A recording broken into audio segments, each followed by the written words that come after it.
Remembering Rexall Place, or the venue formerly known as Rexall Place, it held its last Oilers game in 2016 and has pretty much been sitting empty since then.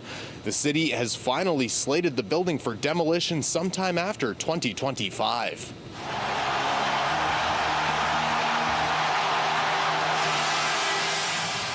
The seats are gone and it's a little dusty.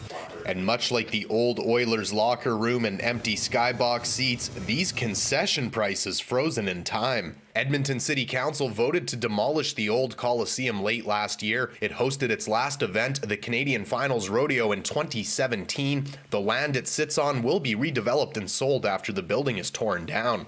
It costs the city over $1.2 million a year just to keep the dormant facility running, and demolition will be tricky. City crews say they have hazardous materials to dispose of, like asbestos and mold, meaning they won't be able to implode it. It's not a good environment for an implosion, especially that we have the LRT right next door, large transportation corridors. It would be very difficult to manage the debris, and so we're most likely looking at mechanized demolition. Another issue for demolition crews is the empty building has become a home to bats, which are a protected species. We can remove them, but we have to do it at a certain time in their reproductive cycle, and then do it in a way that allows them to be relocated. Media were invited to tour the Coliseum, which has been a piece of Edmonton sport and concert history for decades, hosting many Oilers Stanley Cup appearances during the Dynasty years, as well as the biggest names in music.